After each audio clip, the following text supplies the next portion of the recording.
If you've been following the discourse that's taken place on YouTube recently involving the business of trans women in sport, you will know that one of the fundamental footballs that have been batted forwards and backwards has been the business of the science and who has the science on their side.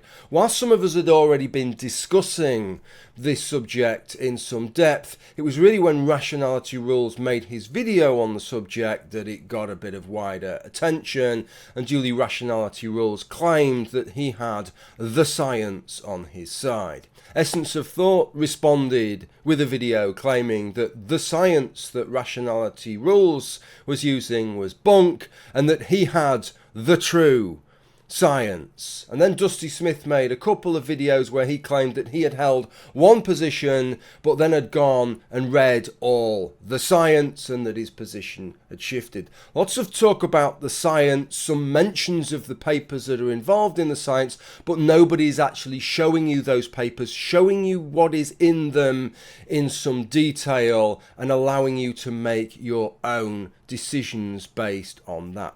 What I want to do in this video, the bulk of this video, is to outline some of the key papers, the papers that are of greatest importance and the papers that people have been talking about and quoting, so that at the end of this video you will know what is in those papers and you can then make your own decision, both what you regard as the legitimate position based on the science that we have, and also you can take a stance on whether these people are actually quoting the science or just very cynically picking the bits that make the case that they want to make. I make no bones about this. This will not be a short video. It probably won't be the most scintillating and dynamic video that I've ever made.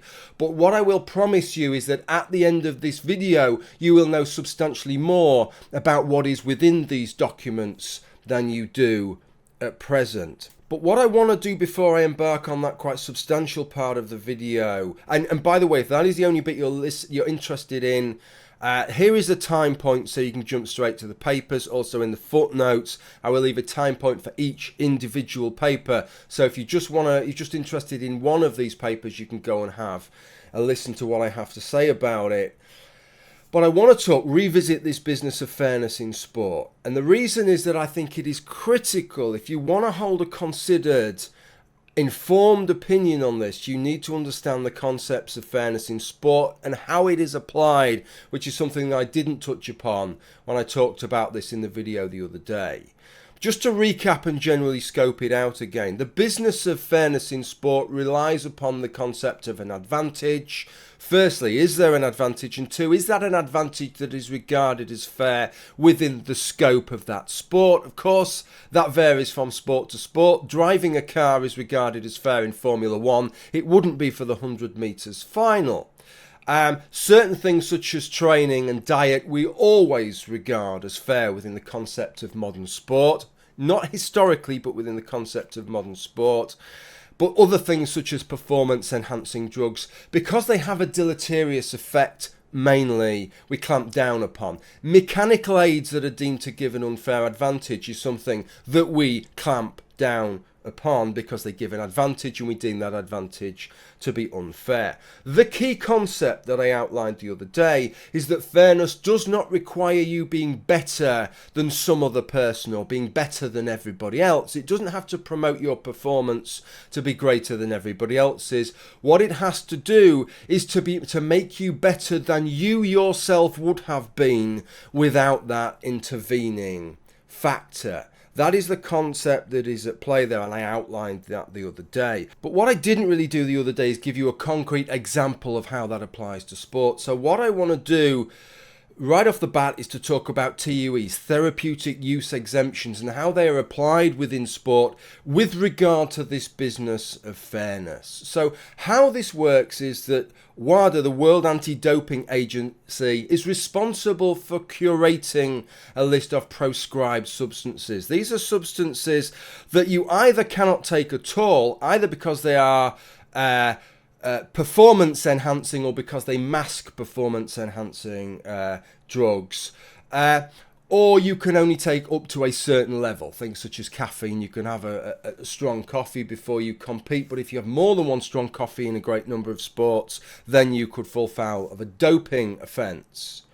And these sports are the ones that are tested for in doping protocols. If you give what is called an adverse finding, that would then be investigated, and unless you have got a damn good reason why that substance is in your body, you are found guilty of a doping offence and will get nowadays a pretty serious suspension as a result of that.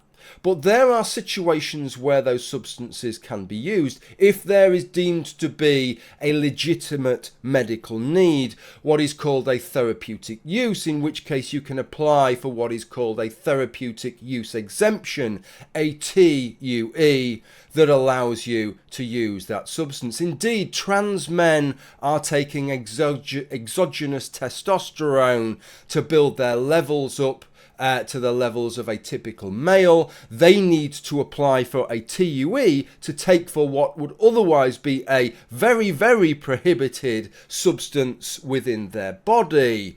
But the principle applied, the normal level for them is going to be regarded as the level of normal male performance, the performance level that they would have had they gone through male development rather than female development. So as long as that exogenous testosterone does not take them above that level, then they are A-OK. The principle with TUEs, folks, is always the same. It is legitimate to have a TUE as long as you have a legitimate need for it, and as long as taking that substance at the level in which you are allowed to take it takes your performance only up to the level you would have been without the condition being prevalent within your body to begin with, that substance is managing, but never above it. It can take you back up to 100% of your previous performance if you're lucky. 90%, that's fine. 80%, that's fine. 70%, that's fine. But 101% is not fine, and that is always the case. The principle is always the same, and this part is critical. If anybody is going to be on the wrong end of it, it will be the athlete and not everybody else. If it's a case of a choice between that TUE taking you back up to 90% of your performance or 101%, then I'm afraid it's 90%. It's on you as the athlete who will suffer the disadvantage, because the principle is it's better for you as one individual athlete to suffer that disadvantage than the 200 athletes you're competing against being at a disadvantage relative to you. I hope that makes it clear.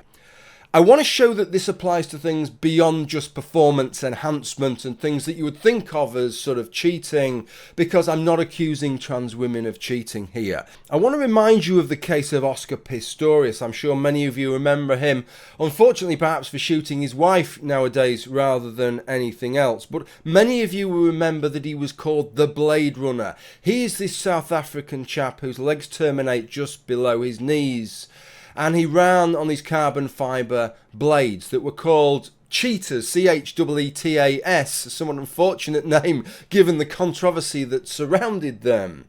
But what many of you may not know about Oscar Pistorius is that Oscar Pistorius wished to race not in the Paralympics, but alongside the able-bodied athletes. And up until 2008, he was banned by the IAAF from competing alongside able-bodied athletes on the grounds that these legs offered him an advantage. In 2008, he appealed to the Court of Arbitration in Sport, and that was overturned, and they deemed it didn't offer him an advantage. Now, there are lots of similarities here to the business with trans women with regard to fairness that I want to detail here. The first is with regard to advantage. Nobody was claiming that the issue was these blades offered him an advantage over not wearing them. Clearly he could perambulate around the 400-metre track faster with those blades on than if he was just running on his stumps, right? Nobody was suggesting that that was the metric to go by. What they meant by an advantage is effectively, if you imagine Oscar Pistorius had an identical monozygotic twin brother, would he be running with the same amount of training and diet, etc., etc., would Oscar Pistorius on these blades be running faster than his identical twin brother who had a normal set of legs? That was the key. And indeed, it's interesting when you look at the data presented, that is what they did. Both sides did science. The IAAF did science. They looked at the air resistance. They looked at the momentum, the lower momentum that was required to perambulate these legs. They looked at the energy return. You may not know this. When you strike the ground and you're running, you get an energy return. A proportion of the energy is not dissipated into the ground, but is the springiness of the ligaments and tendons return that energy back to your body. The energy return of these blades was 30% greater. On the basis of this, they decided that he had an advantage over the position that he would have been in had he had a normal set of legs. The case was overturned on appeal, and it was overturned along the same grounds. Again, that he didn't, in fact, have a disadvantage relative to where he would have been if he had a normal set of legs. What is interesting and very, very relevant to the discussion of trans women is that when that appeal was made, and this is something that you always need to bear in mind when you are evaluating any potential advantage a trans woman may have, is that the appeal did not actually choose to dispute all these advantages and say that they didn't exist, but what they said is that there were a whole slew of mitigating disadvantages that more than made up for those advantages. Factors such as the fact that he couldn't get down into a proper position on the blocks and so always missed out on the start, such as the fact that they showed that he isn't able to generate as much force through these blades as you could if you had a full leg, so he wasn't being able to generate as much propulsive force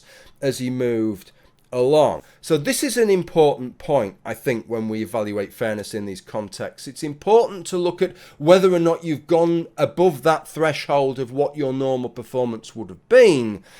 But it's also important to bear in mind that an advantage that you can perceive could be outweighed and mitigated by a disadvantage that at the present you are not able to perceive. So you always need to bear that in mind. But the point of me going through all of this, and what I hope you will conclude from this part of the video, is that the same principles of fairness with relation to advantage is what we need to apply with regard to trans women as we do with regards to mechanical aids such as Oscar Pistorius had, and with regard to the business of therapeutic exemptions for performance-enhancing drugs. In each case, we have something that is throwing an athlete out from what we would regard as normal performance for the category in which they are competing, and then an interventionist method to try and bring them back. In the case of performance-enhancing drugs and Oscar Pistorius, of course, it's something taking him below his level, and then that intervention is bringing it back up to the level. With the case of trans women, we have male development that's put them at a higher physiological level,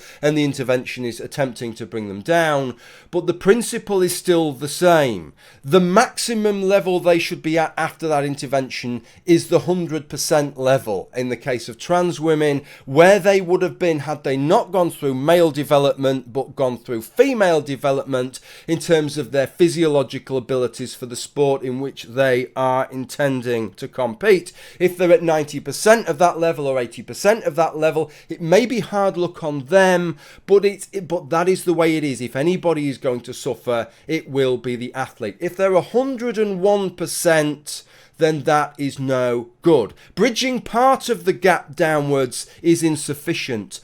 In sport, when it comes to performance enhancement, close enough is not close enough. Let me show you the margins. This is a table taken from one of the studies that I will be going through later on in this video. This is showing you the gaps at the Olympics. These aren't just for individual events, these are for groups of events, and they're showing you the margins in percentage between gold and silver in one column, bronze and fourth place in the second column, and the last person to make a final and the first person not to make the final in the third column. Look how fractional they are. Many of these are under 1/5%. Close enough is not close enough. Okay, I've set that out. Now let's move on to what the maybe the fundamental purpose of this video is, which is to show you these scientific papers. Okay, let's move on with that. So what I will do first is just outline the papers, the 5 papers that I'm going to be going through here. The first is this: Sport and Transgender People, a systematic review of the literature relating to sports participation and competitive sports policies. This is the one that is being most widely quoted, that if you read this, that you will know the science. In fact, this was Dusty Smith talking about this very paper. Sports, medicine, trans. That's how easy this is to find. And, okay, boom, the very first link that comes up. The most basic amount of research you could possibly fucking do, right? So why did he not share the most in-depth scientific study with his audience on the subject he is talking about? Instead, why did he show a Joe Rogan clip instead of sharing the science? Well, in my opinion, it's because the most in-depth study that is done on the subject goes against his narrative, and he doesn't want you to know that. So I think that is one that we really need to discuss. Then here is the one that I think is the most relevant, the most useful. Race times for transgender athletes, Joanna Harper. I'll be going through that. To date, that is the only quantitative study that actually measures outputs, actual sporting performance for trans women. Transsexuals and Competitive Sports, Gooren and Bunck 2004, which was effectively as good as it got up until Joanna Harper's study. Then one that I was only linked to last night. People aren't really talking about this so much, but I read it. It took me about 3 hours to go through and prepare this last night, but it's worth going through. Circulating Testosterone as the Hormonal Basis of Sex Differences in Athletic Performance. Thank you, Belk, for linking me that. And then finally, this little one, Beyond Fairness, the Biology of Inclusion for Transgender and Intersex Athletes. Okay, so those are the papers that I'm going to be going through. Let's make a start. Okay, so let's start off with this one then. Sport and Transgender People, a systematic review of the literature relating to sport participation and competitive sport policies. This is the one that people seem to be talking about. This is the one that they're claiming that is effectively the state of the art, the best that there is at present, and most notably the thing that they are basing their position on. The title itself ought to give you some cause for concern: a systematic review of the literature relating to sports participation and competitive sports policies. No mention of sports performance, not least the performance of trans women, and duly, despite the fact that that is how this paper is being leveraged, that is not what the paper is about. The paper is about levels of participation of trans people in sport at different levels and how those competitive sport policies, amongst other things, may impact upon that.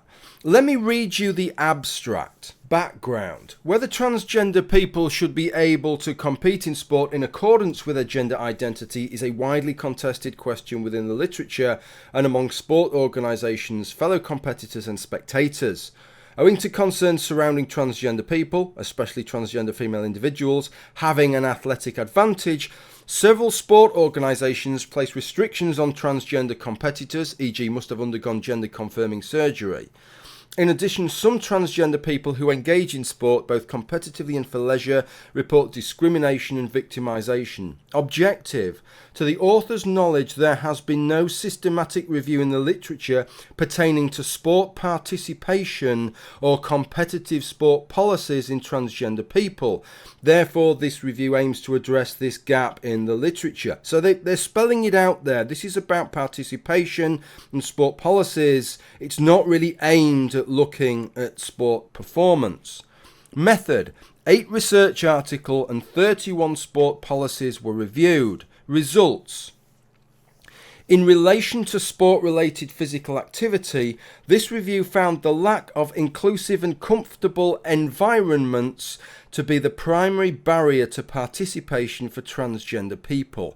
This review also found transgender people had a mostly negative experience in competitive sport because of the restrictions the sport policies placed on them. The majority of transgender competitive sport policies that were reviewed were not evidence-based.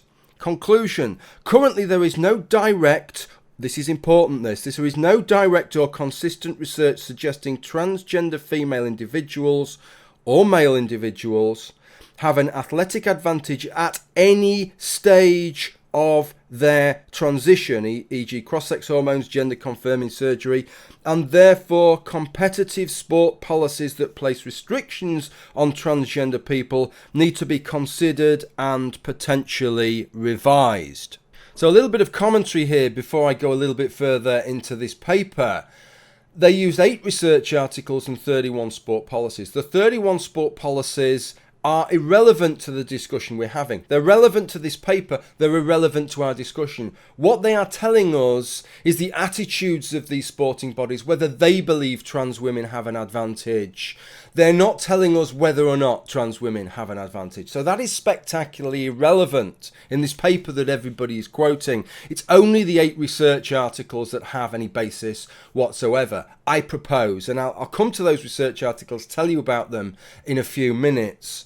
In terms of the results, the first result they talk about, the underrepresentation of trans people in sport, is something that I've discussed in the past, and I've proposed that that is one of the reasons for the lack of success. It's not just that they are already a tiny minority of the population, but even in terms of that tiny minority, there are many hurdles, practical hurdles and psychological hurdles why they would not be competing in sport, barriers placed in their way, and that would help to explain why they have so little success, because there is so little participation. But it is the last part that is the most illuminating, because duly in the last part they have made the claim that there is no evidence to show that trans women have a competitive advantage in sport, and duly what their point is that if there's no evidence to show it, then it is discriminatory and unfair to disallow trans women from taking part in the female sporting category. Now, the reason that this is really, really interesting is that it is this report that is being cited by a number of individuals as to the basis of why they believe that trans women who are on HRT should be allowed to compete alongside cis women in the female category. But they maintain that they do have to be on HRT. But that is not what this report is saying. It's very clear as you read through this report, what they are saying goes beyond that. It says, as far as they are concerned, there is no evidence to show that trans women, whether on HRT or not, have any performance advantage. In other words, I could identify as a woman, live as a woman, and have no gender reassignment surgery, take no hormone suppression of my testosterone, and as far as this report is concerned, there would be no evidence to show that I have any performance advantage having gone through male development to compete alongside cis women who did not go through male development. If your position is that you believe that trans women on HRT have no performance advantage, but they do need to have gone through HRT, otherwise they will have a performance advantage, you cannot be getting it from this report, because that is not what this report states. What this report is really showing is summed up in this paragraph here, which I will read out to you. However, there has been a paucity of research that has directly explored how androgenic hormone levels are associated with athletic competence in both cisgender and transgender populations. Now, I take some issue with that with regard to cisgender populations, because actually there's quite a lot of research. You will see some of it when I go through a paper later on, but certainly that is true with transgender populations, but that applies to whether those individuals have had hormone replacement therapy or not. And I want to go on and read another piece from this that just sets up once again what this is trying to cover. Inclusion-exclusion criteria. To address the first aim, articles that were selected were concerned with the experiences and issues surrounding physical activity and sport participation for transgender people. For the second aim, all available national and international policies on competitive sport in transgender people were selected and reviewed. Note there is no mention in selection at all to do with the performance of transgender athletes relative to cisgendered athletes. That was not the remit of that report, and yet that is how this report is being touted by some people online. Transgender people and sport participation, characteristics of the eligible research studies. I want to tell you about those 8 studies. This is what they've said. The oldest research article included was published in 2004, and the most recent publication was from 2015. The majority of the studies were qualitative in nature, all of which employed interviews. The remaining 2 research articles included an experimental study and a cross-sectional survey. Again, that really ought to give you great cause for alarm, that this great study of 39 things, 31 of them are irrelevant from the outset. Of the 8 remaining, 6 of them were interviews with trans people. And this is supposed to be the basis. This is supposed to be the best that we have to decide and decipher whether trans women have a competitive advantage in sport. Let me tell you about these 8 studies, and you will see 2 phrases come up again and again: experience of and participation.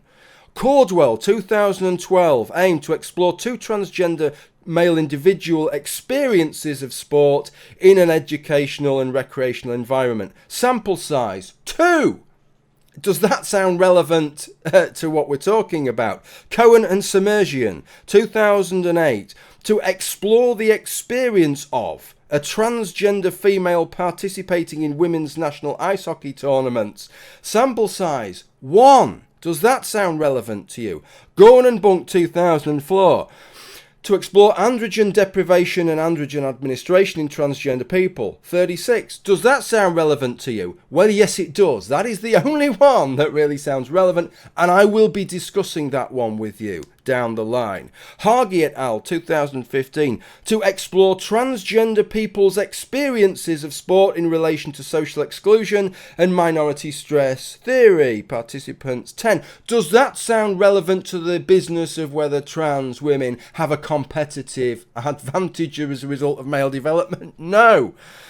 Muchiko et al., 2014, to explore the relationship between gender identity and physical activity. 80 participants, but does that sound relevant? Again, it's the relationship between it's about physical activity, not the sporting levels of performance. Semenya and Cohen, 2006, to explore the experiences of transgender athletes, paying particular attention to whether gender identity or performance was related to participation. Sample size 4. Again, it's an interview, qualitative analysis. Does that sound the kind of thing that we need? No. Tag, 2012, to understand the issues surrounding transgender athletes' sport participation, specifically in relation to men's netball in New Zealand. Sample size 2. Again, these are nearly all interviews. Just 2 participants looking at participation, not performance, and it's in men's sport, not women's sport. Does that sound relevant to you? No. Travers and Derry, 2011. You're going to love this one. To examine the renegotiation of sex-based boundaries within the context of transgender inclusion in North American lesbian softball leagues. 12 participants, qualitative, semi-structured interviews. Let me read you out the main findings. Positive experiences were more often reported by transgender women than transgender men in relation to inclusion, despite the renegotiation of sex boundaries. Several participants perceived testosterone as an athletic advantage in transgender male individuals when injected, and female individuals endogenous. Does that sound in any way relevant to what we're talking about? These are the only 8 studies that this well-lauded paper involved, and quite frankly, there is only one thing, Gooren and Bunck, that has any relevance whatsoever to the subject under discussion. Very relevant to the report they were writing, but not relevant to the discussion that this is being co-opted into. Let me read you a few more things. The remaining studies considered within this section are qualitative. This is having looked at Gooren and Bunck, by the way. And although they have provided insight into the experiences of transgender people participating in competitive sport, the findings cannot be generalized. So they're saying that these studies can't even be generalized to trans people's participation levels in sport, never mind whether they have a competitive advantage. Within the systematic review, only 2 studies explored sport-related physical activities. Mochiko et al. Set out to quantitatively explore the relationship between gender identity and physical activity. They compared levels of physical activity between cisgender and transgender people. The study found that self-identified transgender participants, 33, reported engaging in a less physical activity than cisgender participants, 47 of them. Social support and self-perception were found to mediate the relationship between gender identity and physical activity. The authors suggested that their study highlights how leisure centres need to be more inclusive and transgender people need to be given more social support to encourage physical activity. However, this study was limited by the sampling methods employed. The cisgender participants recruited from a university campus where they potentially had the opportunity to walk around campus, an opportunity for discounted gym memberships, whereas the transgender participants recruited from a support group for transgender people and were not associated with the university. Aside from that at the end there, I do think there is a genuine issue here. By the way, aside from the main topic of this video of transgender people having opportunities to compete in sport, it must be quite a big hurdle going to your local leisure centre if it is not set up for you, for having to use a changing room where people may be looking at you with suspicion. I have a lot of sympathy for trans people who want to take part in sport for their own fitness, regardless of any of the issues that are involved here. And I think that as a society, we can do better and should do better in that regard. I just wanted to make that clear. Let me read you another bit out here. This is kind of interesting, giving you a bit of a slant on the perspective of the authors here. The new 2016 IOC policy suggests that transgender male athletes are able to compete in a male category without any restrictions. Transgender female athletes may compete in a female category if they have declared their gender as female for at least 4 years and their blood testosterone levels are below 10 nanomoles per litre for at least 12 months prior to competition. But what they've got away from is the business of having to have gender reassignment surgery. This is what the authors report with this. This is a great improvement in sport policy. I have to say that appears to be overstepping the bounds of what they are doing here. They are doing a review of sport policies. That is just their personal opinion on what makes it a better sports policy and what doesn't. They don't evidence in any way that that is a great improvement in sport policy, and I don't believe they have any grounds to just give what amounted there to a personal opinion. My personal opinion is that it is perhaps an advance, a better sport policy, but that is by the by. Okay. Interesting to know that Harper's study, which I'll be talking about in a minute, was not included in this, but then it is mentioned. And this is what they had to say with regard to the Harper study, which they didn't include. To date, Harper's study is the only one to directly explore androgenic hormones and athletic ability. So they're admitting that a study they didn't include is the only one that's relevant to the business that people are using this study to try and prop up. The aim of the study was to explore the long-distance running times of 8 transgender female individuals pre- and post-testosterone suppression. On average, they go on to say, I won't read you the rest of that paragraph, on average, men perform better than women in sport. However, no empirical research has identified the specific reasons why. Based mainly on indirect research with cisgender people, it is commonly believed that androgenic hormones, specifically high testosterone levels, confer an advantage in competitive sport, i.e. enhanced endurance, increased muscle mass.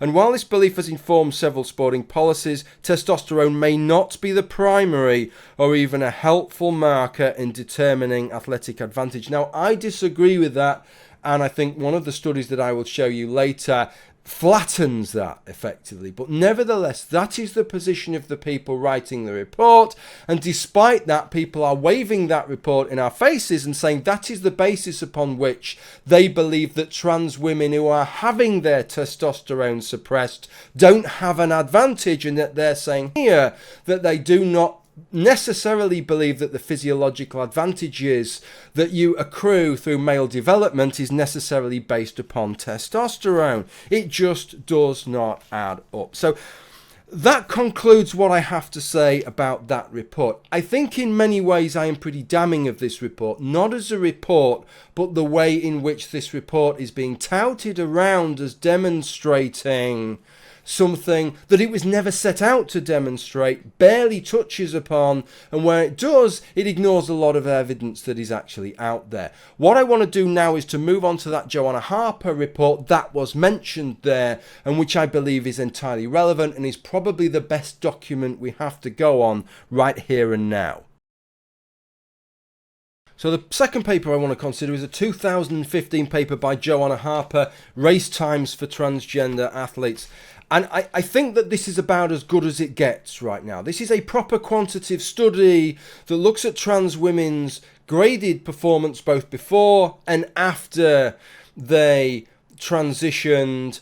And it is a proper quantitative study that attempts to assess their actual performance within their sporting field. That is as good as it gets right now. Let me also say that I have quite a lot of respect for Joanna Harper, having read quite a few things by her. She is a trans woman who is a sports scientist and a runner herself, and she seems to take a genuine interest in this and seems to take quite a dispassionate perspective on this. She isn't coming into this with some kind of set agenda, with some set goal that she's attempting to prove, but she seems happy to see where the evidence would lead. Before we get on to the actual bones of the study, I want to read you some bits from the introduction that she gives, because I think they're quite interesting. At the time of the Stockholm Consensus, there was no published scientific literature that would justify the inclusion of transgender women. The committee that created the Stockholm Consensus relied heavily on information from Dr. Louis Gooren from Amsterdam. Dr. Gooren was an expert in transgender studies and would go on to co-author an important paper which studied 19 transgender women after commencement of hormone therapy. Now, this next bit's important. After 1 year of testosterone suppression, the subjects had testosterone levels below those of 46XX women, hemoglobin levels equal to those of 46XX women. Muscle mass differences between the two groups were cut in half. The height of the individuals did not change. So I'll just stop it there. There are three things that are important here. The hemoglobin levels we appear to have bridged the gap, done what is required, which is to take those hemoglobin levels down to a level where it provides that male development provides no competitive advantage in those sports where that is relevant. In terms of height, we're at the other end of the scale. Nothing seems to have been done about height. So in terms of sports where that is an advantage, that would remain a performance advantage, having gone through male development. In terms of muscle mass, they're saying the difference was cut in half. I have to just point out, I explained fairness early on in the video. Cut in half is not good enough. Cut in whole is what it has to be. You need to go all the way or have some mitigating factors that will counteract it for it to count. But cut in half, it's not close enough. Close enough is never close enough when it comes to a performance advantage, an unfair performance advantage in sport. It goes on. The study was not undertaken on athletes, nor did the researchers directly measure any physical component of athleticism such as strength, speed, explosiveness or endurance. The authors concluded that it was reasonable to allow transgender women to compete against cisgender women after appropriate hormone therapy. Now, I have to say, when I read that part, I was scratching my head. I thought that just doesn't make sense. How can you take a position where hemoglobin levels went down totally, muscle levels only went down half, height levels didn't alter at all? They were the three metrics that you're saying important, but said, yeah, we think it's fair for them to compete. So what I did was, I thought I've got to go and have a look at the Gooren and Bunck study. So what I want to do is, before I carry on with the Joanna Harper study, I want to switch across to the Gooren and Bunck study, Transsexuals and Competitive Sport, Gooren and Bunck, and talk you through some of what they did. Introduction here. Okay. Men generally have an inherent advantage, performance advantage over women due to their average height, muscle mass and power. Therefore, it is considered fair that in sports, men and women compete in separate categories. So Gooren and Bunck acknowledge that muscle mass and height are important factors. So what they did is, Gooren and Bunck took a group of male to female transsexuals, is what they call it in the report, because that was the word that was used at the time, and female to male transsexuals, 19 of the former and 17 of the latter. And what they did is they measured them before and after their transitioning and the hormonal interventions that took place. And what they found was that in terms of plasma testosterone and in terms of hemoglobin, something which would be very relevant to running, have a look at the figures. You can see that in actual fact it's pretty impressive. The suppression seems to be almost absolute. You've gone from the male level to the female level in the case of male to females, or the female to male level in the case of those who are going from being a trans woman, from being a cis woman to a trans man.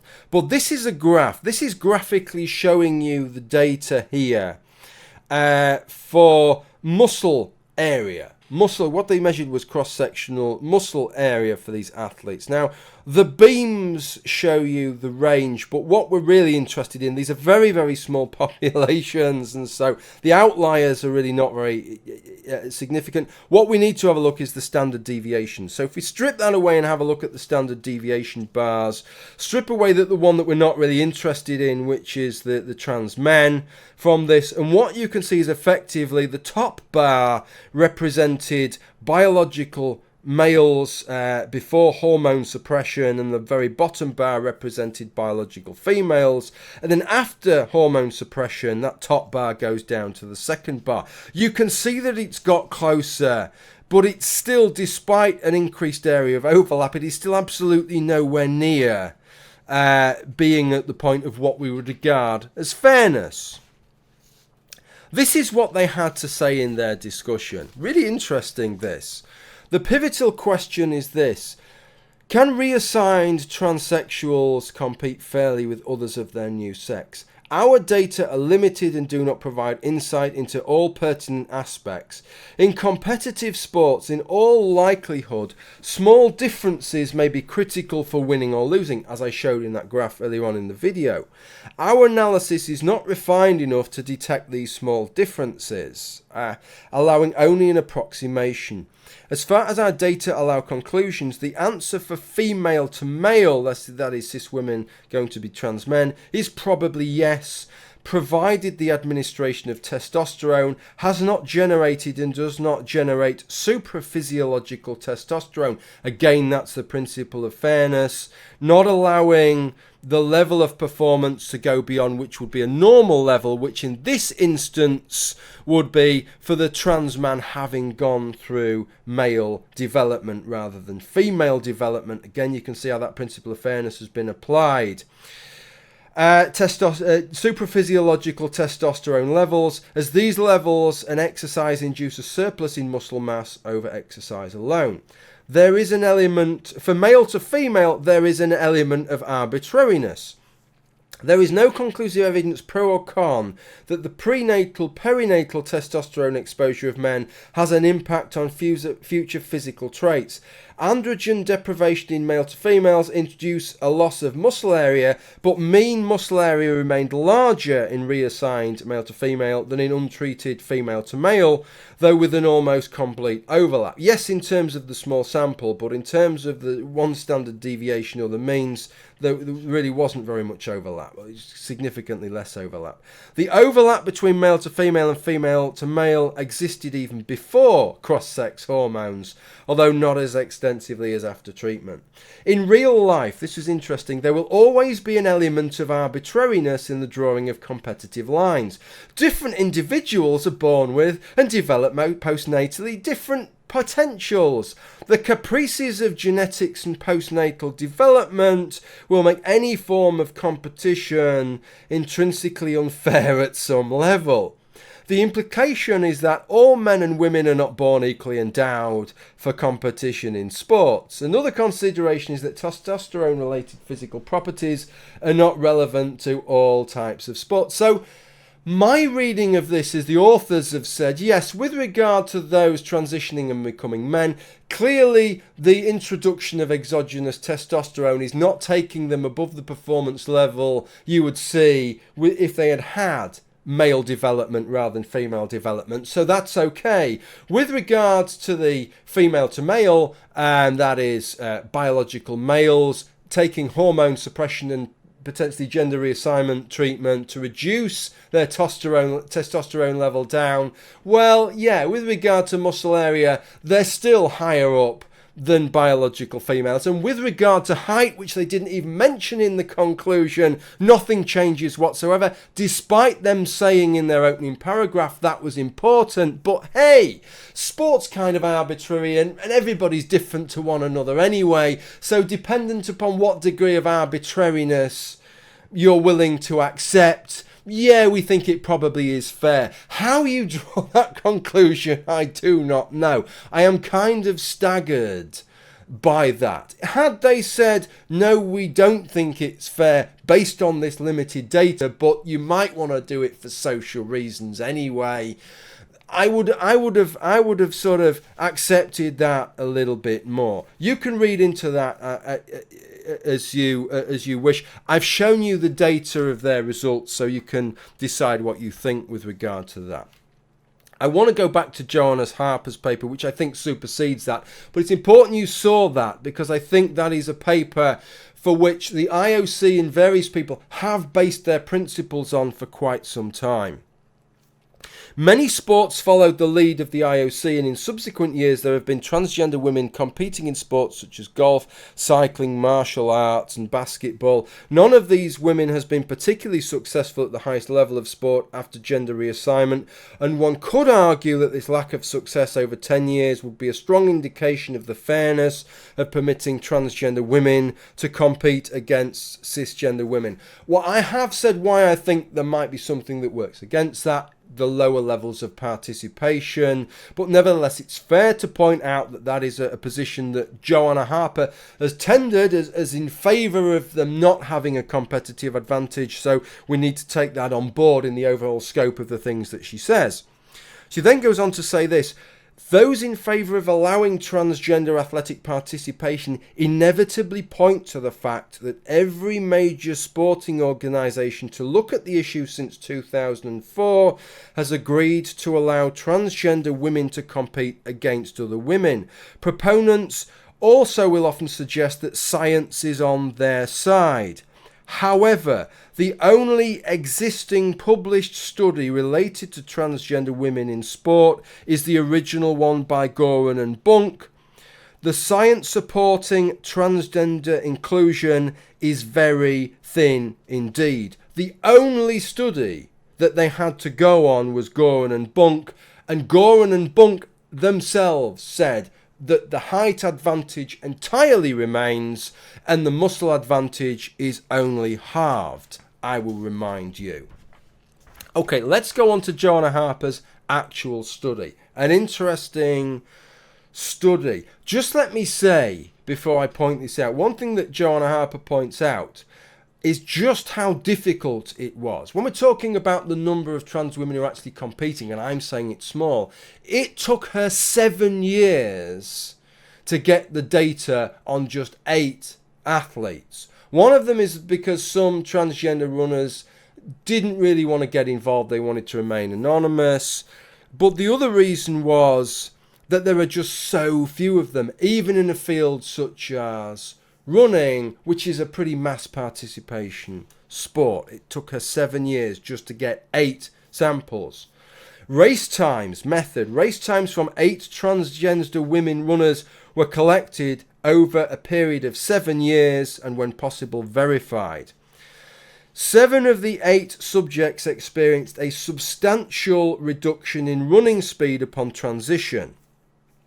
Age grading, this is what was used, is a method of comparing the performances of athletes of all ages and both sexes.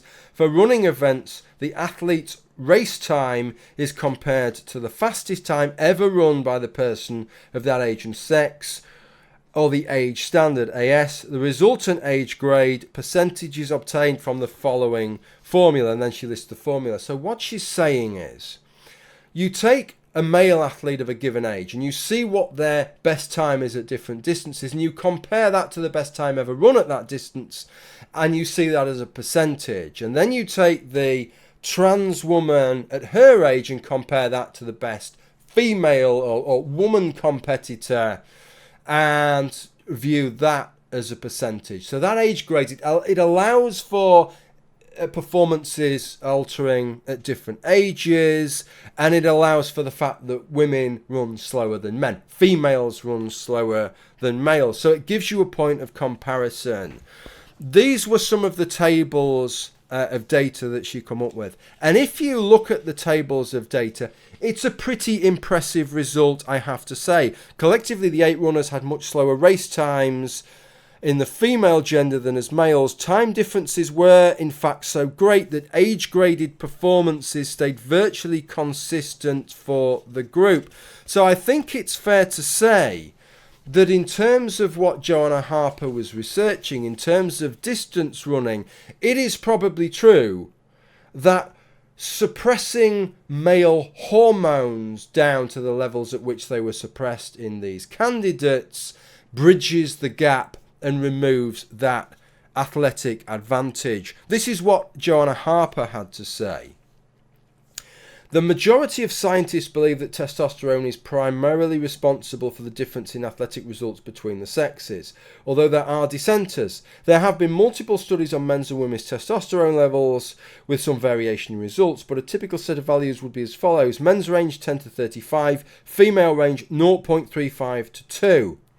Transgender women who have undertaken testosterone suppression change from normal male testosterone levels to normal female levels. In fact, after surgery, their testosterone levels are below the mean for 46XX women.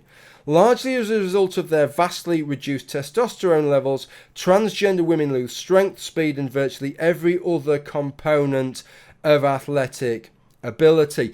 Just let me point something out that's relevant to this, which is that the IOC have changed their position so you no longer have to have gender reassignment surgery.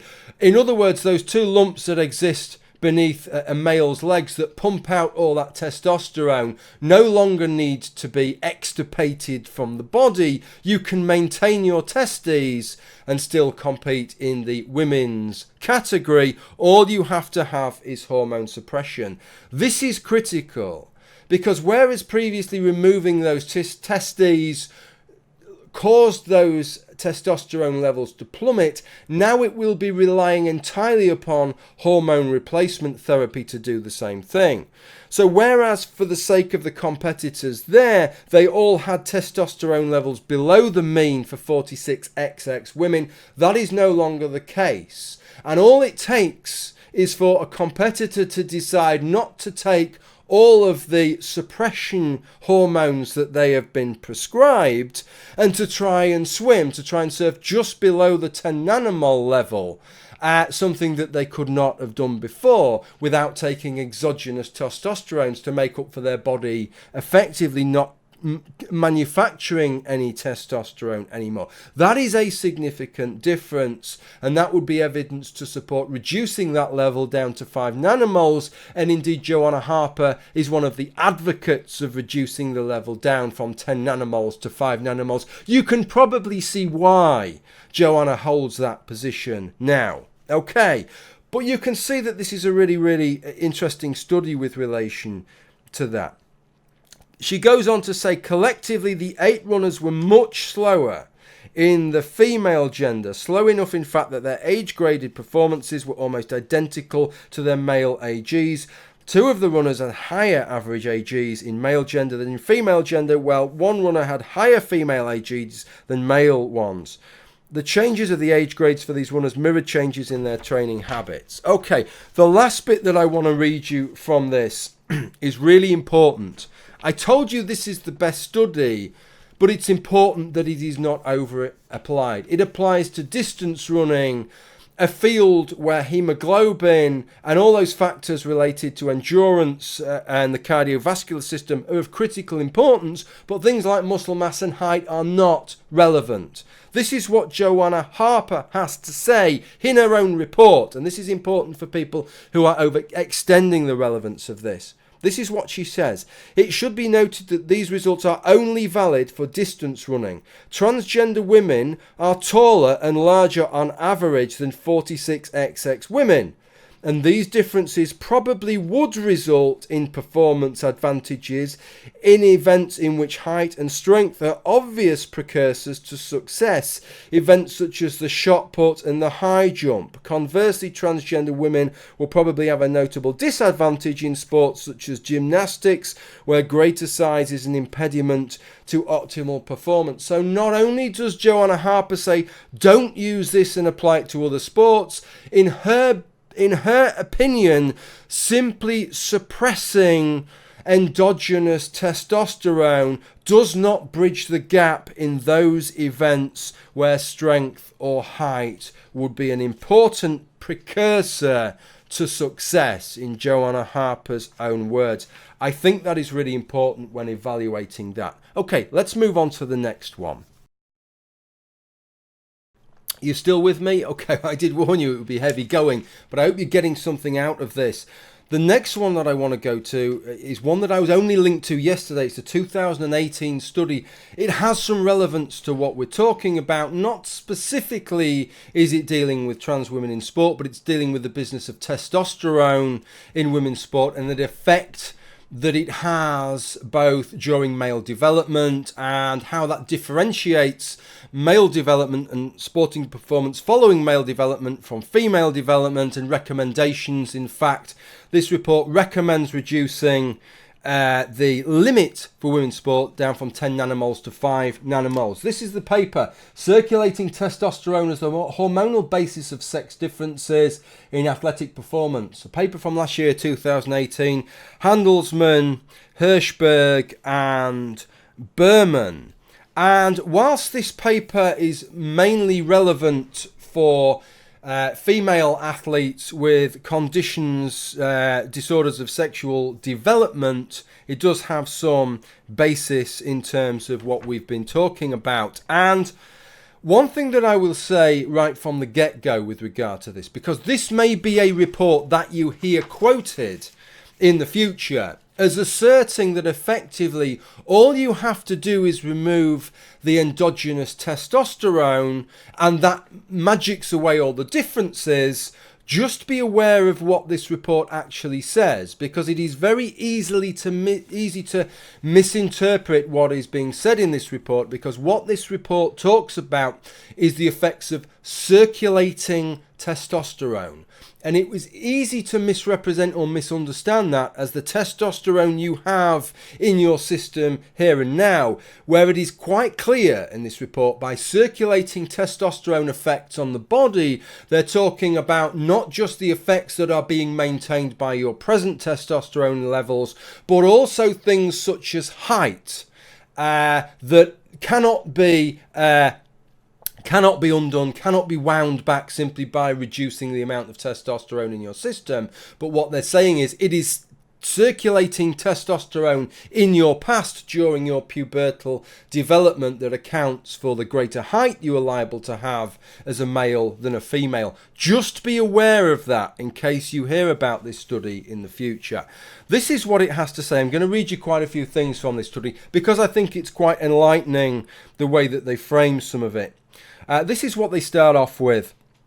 Virtually all elite sports are segregated into male and female competitions.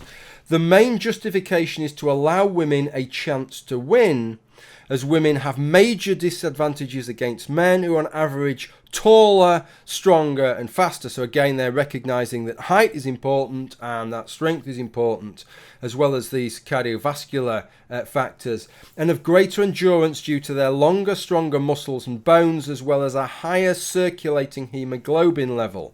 Hence, elite female competition forms a protected category with entry that must be restricted by an objective eligibility criterion related by necessity to the relevant sex-specific physical advantages. Just stop it there and say, I also welcome the fact that they've recognised that the way in which we segregate sport is not asymmetric, and just in the same way as the height and the weight categories are not asymmetric, that effectively the female category is a protected category, the male category is not. It's not a simple equal process that's taking place here. This is a protected category we're talking about.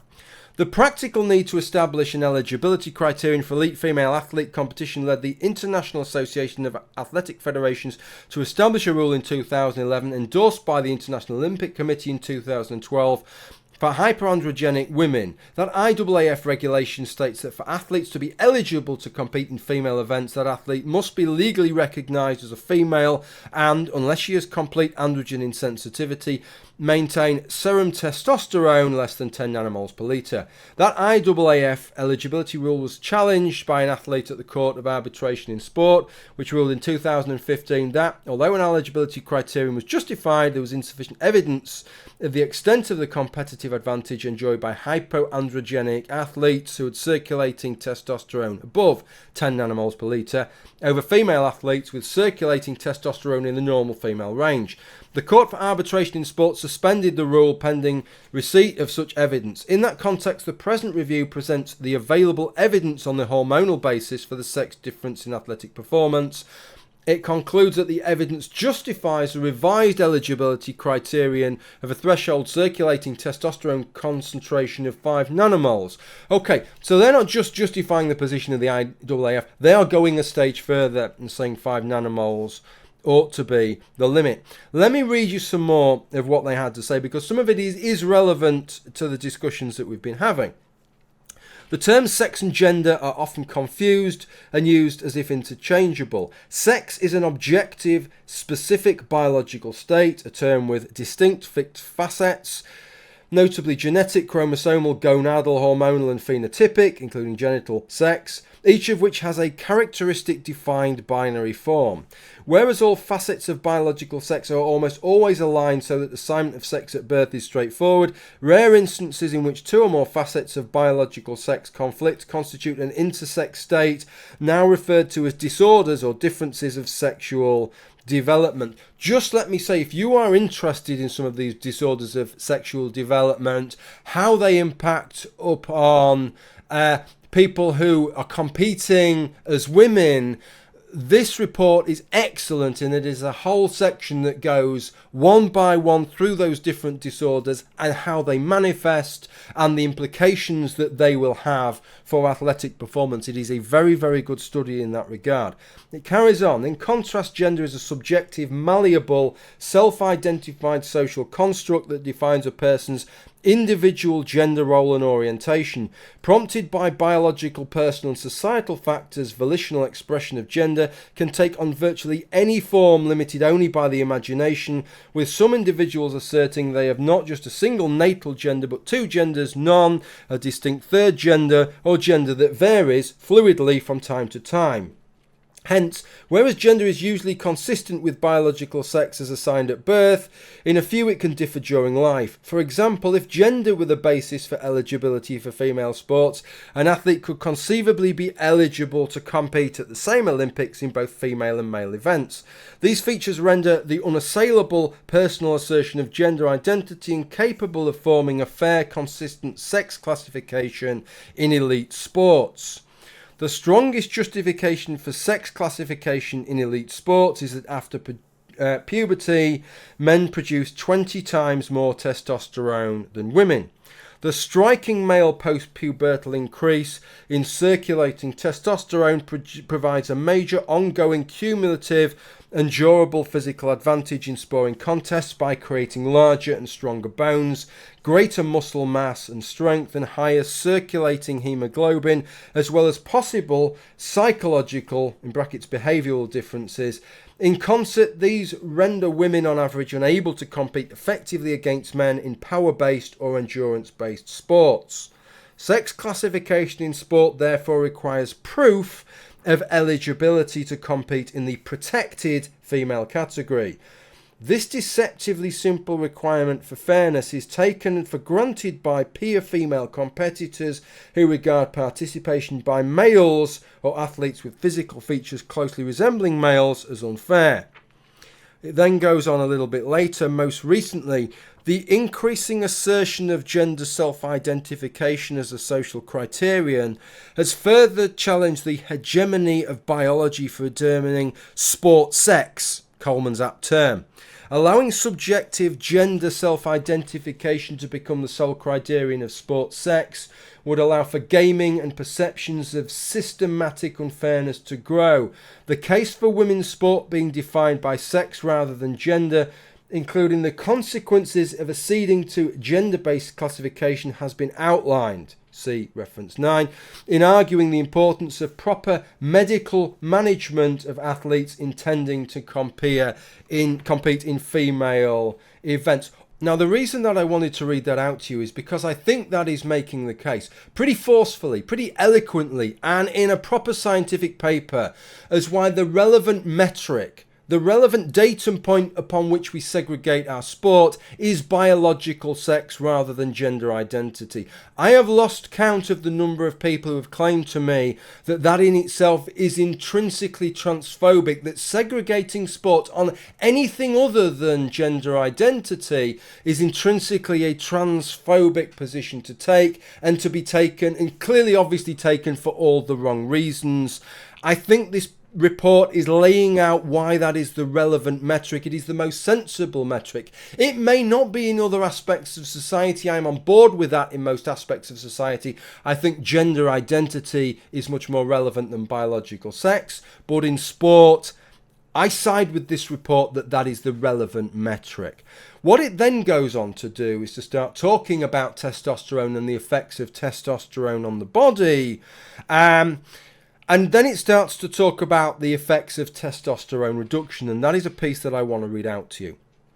A related matter is how long such a threshold of circulating testosterone should be maintained prior to competition.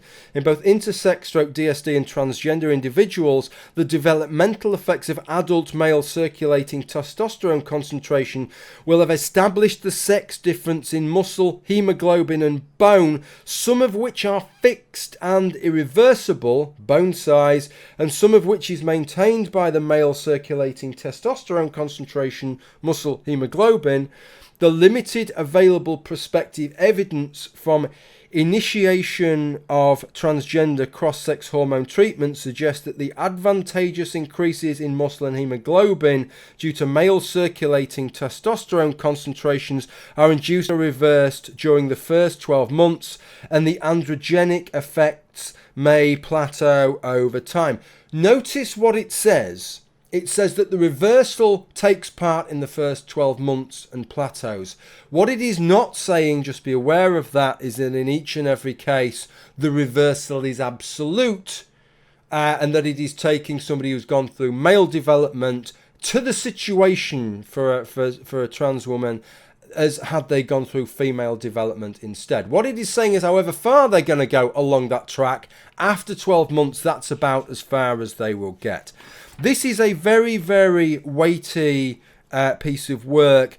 There is an excellent piece that follows that looks at all these, looks at some of the effects of testosterone, looks at the effects of it on biology, provides huge amounts of data, shows a huge amounts of graphs that show how it affects muscle size, how it affects bones, how it affects sporting performance in lots of different events, and how the performance shifts from being very close between prepubertal males and females to post-pubertal males and females. Does a wonderful, wonderful job of all of that, but that is outside the scope of this video. What I want to do is to go straight to the conclusion and read out what the conclusion was. The available, albeit incomplete, evidence makes it highly likely that the sex difference in circulating testosterone of adults explains most, if not all, the sex differences in sporting performance. This is based on the dose-response effect of circulating testosterone to increase muscle mass and strength, bone size and strength, density, and circulating hemoglobin, each of which alone increases athletic capacity, as well as other possible sex dichotomous, androgen-sensitive contributors such as mental effects, mood, motivation, aggression, and muscle myoglobin content. These facts explain the clear sex differences in athletic performance in most sports, on which basis it is commonly accepted that competition has to be divided into male and female categories. Having read the report, I am pretty well convinced that that is the case, but bear in mind what I said earlier. When it's talking about circulating testosterone, it's not just talking about in the here and now, it's talking about from puberty onwards, and it's not suggesting that simply removing that testosterone undoes all of those effects. It's just saying that it is the testosterone and effectively the increase in testosterone levels at puberty that accounts for these factors like the increase in height and the increase in bone size and density. So I have to say overall, having read this some considerable length last night, this is a pretty persuasive report. It makes a pretty compelling argument, both in the case of saying that testosterone is responsible for pretty much all the differences in typical male development versus female development post-puberty. Not to say that they're reversible, but that it is testosterone that is responsible for it. But also in making a case for this 5 nanomole limit, which is quite astonishing for me. My position on this is almost entirely changed from yesterday. Actually, my position yesterday was that I thought the IAAF's judgment with regard to the Semenya case, not necessarily specifically with regard to Semenya, but a blanket 10 nanomole ban was unfair and unreasonable and unjustifiable, because if you're kicking out those 10 nanomoles of testosterone through some method other than a set of internal testes, then why should you be penalised as a biological female? Setting aside those who are completely androgen insensitive, of course. But it appears, actually looking at this, because this report goes through not just the data of typical male and female testosterone levels, but the effect of all these different genetic conditions, how they impact on testosterone levels, polycystic ovary syndrome, how that impacts on testosterone levels, and none of these things get you anywhere near that 10 nanomole threshold. Brutally speaking, the only thing that gets you over a 10 nanomole threshold is a set of bollocks. That is the only thing other than doping that will get you over 10 nanomoles of testosterone in your system. And all of these other things vanishingly rarely will get you over the 5 nanomole limit. So you can probably understand actually why the 5 nanomole limit actually makes some sense. And my position, I'm not entirely there yet as a concrete position, but I'm very persuaded by this that actually the 5 nanomole position is evidenced now and is the reasonable position to take. And as I said earlier with the Joanna Harper thing, certainly when you are talking about trans athletes not having to have gender reassignment surgery, therefore potentially maintaining a set of testes yet competing in the female category and relying entirely on hormone suppression, why would you go below 10 nanomoles. You're going to surf around 9 nanomoles, aren't you? If you can do that legitimately, it's not cheating. You're just suppressing it only to the level you have to suppress it at, rather than the level that your doctors have said would probably be in your best interest, which really isn't what sports people do, I have to point out, when they take testosterone, human growth hormone, insulin, EPO. They're not following their doctor's instructions, I have to say. Okay, enough about that report. Let's move on to the last one. Fortunately, the last one's a little bit shorter. So this one is much shorter because it's just a commentary piece written in the American College of Sports Medicine. Beyond Fairness, the Biology of Inclusion for Transgender and Intersex Athletes, written by Joanna Harper amongst a number, another 5 or 6 individuals who are across the field. These are all interested parties in this field. And effectively, to summarise this, what this is saying, this is an appeal to people who would have some interest in the field to start doing some research into it. It is bemoaning the current state of evidence and saying we need to do better. We need to start looking into this. I'll read you one paragraph from it. Given the paucity of relevant research and the likely impact of decisions relating to transgender and intersex athletes, there is now an urgent need to determine not only what physical advantages transgender women carry after HRT, but also what effect these advantages may have on transgender women competing against cisgender women in a variety of sports. Properly designed intervention studies are required to investigate the effects of the transition, both MTF and FTM transitions, on trainability and performance, as well as the effects of HRT on performance in intersex individuals. Such studies would allow sex differences in performances to be determined, such as disentangling hormonal influences from the unresolved issue of muscle memory. For instance, it has been shown that the number of nuclei with individual muscle cells, called myonuclei, dictate the training response of skeletal muscle in addition to the hormonal milieu. The important question here is whether the MTF transition and/or HRT with associated muscle atrophy have an impact on the number of myonuclei. If not, some of the biological advantages of a male will remain, irrespective of normalizing the levels of circulating hormones. The good news is, this was written a year ago now, a couple of years ago now. Joanna Harper herself is now involved setting up a study which is supposed to be starting this year. I don't know how long it will take to run or whether it's actually started, which is a substantially larger study into the business of transitioning and looking at actual sporting metrics across a much wider field than our original study into distance running. So hopefully over the next couple of years we will have something a little bit more to chew on here. But what is clear, one of the clear threads that has run through all these studies is that there is not enough evidence. Okay, that concludes a look into this. Maybe now I should just give you my thoughts in summary. So in summary, this is where I'm at. These are my conclusions on the basis of what I've presented to you. They may not be your conclusions, but these are mine.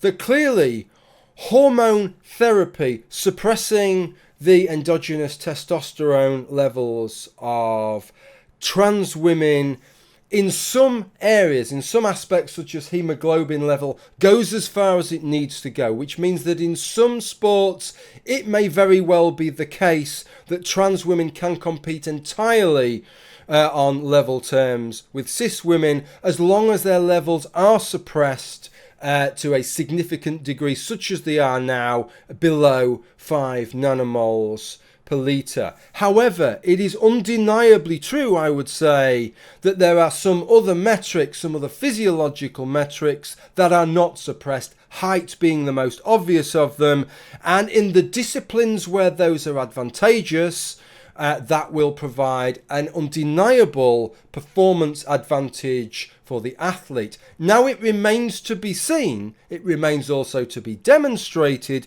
whether there are also some disadvantages that could entirely mitigate those advantages.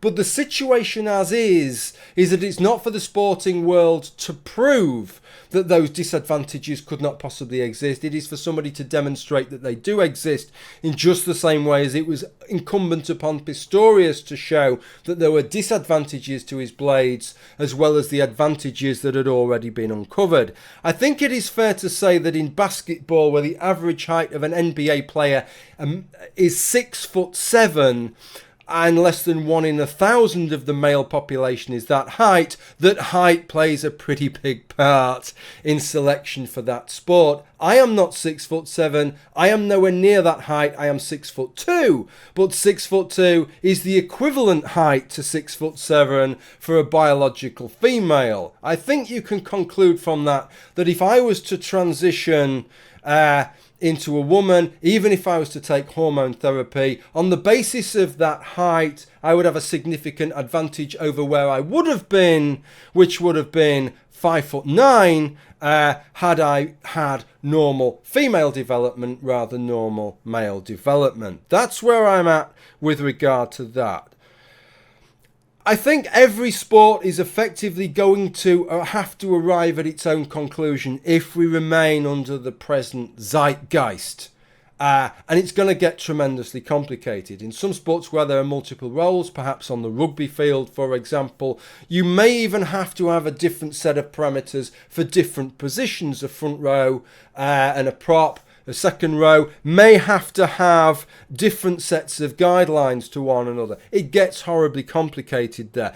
Many of you will know I've proposed an entirely different model where we have an open category that's for males, for females, for cis men, trans men, cis women, trans women, non-gender binaries. Everybody can compete in that category with no inference whatsoever as to what your gender identity is, right? Alongside a category, specifically protected category for biological females. That is my position. That again makes no comment on your gender identity, just that you are exclusively a biological female. In other words, you do not have internal testes. I think that is a better way of doing it because again, it avoids all these difficulties that we are encountering with regard to this. What I think is clear, as my final point, is that a lot of people are claiming that the position they hold is based on the science. They're not showing you the science, they're not discussing the science, other than doing the most egregious acts of cherry picking and showing you just the bits that they want you to read, misinterpreting or ignoring all the rest of what is out there. And actually, the science does not support their position one jot. Okay, it's been a long journey, this video. It's been a long journey to prepare and to record, and it will be to edit. It's been a long journey for you to watch, but thank you for coming with me all the way through this journey. If you enjoy this kind of work, by the way, this is effectively my second job, and I am only able to do this because of the support that I've received through Patreon, Subscribestar, and PayPal recurring payments. Bear that in mind if you enjoy my work. I would appreciate your support if you can give it. Okay, thank you for watching, and bye.